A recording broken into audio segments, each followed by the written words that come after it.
നേപ്പാളിൽ പോയിട്ട് കഴിച്ച ഫുഡ് എന്തൊക്കെയാന്ന് കണ്ടാലോ.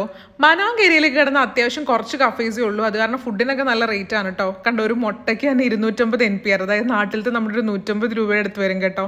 ഞാൻ കൂടുതലും ഇവരുടെ ഫ്രൈഡ് റൈസ് നൂഡിൽസ് ഒക്കെ ആട്ടോ കഴിച്ചത്. എനിക്കങ്ങനെ താലിയോട് വലിയ താല്പര്യമില്ല, അവരുടെ കറികളോടൊന്നും. അതേപോലെ ഇവിടുത്തെ ചായ അവർ യാക് മിൽക്കിലാണ് കേട്ടോ ഉണ്ടാക്കുന്നത്, അതുകൊണ്ട് നല്ല കട്ടി ചായ ആയിരിക്കും കേട്ടോ. അതേപോലെ നിങ്ങൾക്ക് കാഠ്മണ്ഡുവിൽ ട്രൈ ചെയ്യാൻ പറ്റിയ റെസ്റ്റോറൻ്റ് ആണ് യാങ്ലിൻ ടിബറ്റൻ റെസ്റ്റോറൻറ്റ് കേട്ടോ. ഇവിടെ വന്നിട്ട് ഏറ്റവും കൂടുതൽ കഴിച്ച മൊമോസാണ്. ഇവിടുത്തെ മൊമോസിനെ വെല്ലാൻ ഒരിടത്തുമില്ല, അത്ര അടിപൊളിയാണ്. ഇവരുടെ ഷെഷ്വാൻ മൊമോസും നൂഡിൽസും പ്ലെയിൻ മൊമോസും ഒക്കെ അടിപൊളിയാണ്. മസ്റ്റ് ട്രൈ ഐറ്റം ആണ് കേട്ടോ. ഏറ്റവും കൂടുതൽ ഞാൻ കഴിച്ചത് ഇതാണ്, മൊമോസാണ്. അതേപോലെ മനാങ്ങിലെ ഈ തിലീച്ചോ ബേക്കറി ആൻഡ് കോഫി ഷോപ്പിലെ ഈ ക്രൊഷാൻഡൊക്കെ അടിപൊളിയാണ്. കുക്കീസൊക്കെ നിങ്ങൾ ട്രൈ ചെയ്യണം കേട്ടോ. അതേപോലെ ലോക്കൽ കുറേ ഷോപ്സ് ഉണ്ട്. അവിടുത്തെ ലോക്കൽ സ്നാക്സും ഒരു സമൂസ പോലത്തെ ഐറ്റവും ഇതൊക്കെ എല്ലാം ഒരേ ഷേപ്പൊക്കെ ആണെങ്കിലും ഡിഫറെൻറ്റ് ടേസ്റ്റാണ്. നിങ്ങൾക്ക് അതൊക്കെ ട്രൈ ചെയ്യാവുന്നതാണ് കേട്ടോ. ഞങ്ങളൊക്കെ നല്ല എൻജോയ് ചെയ്ത് ട്രൈ ചെയ്തു.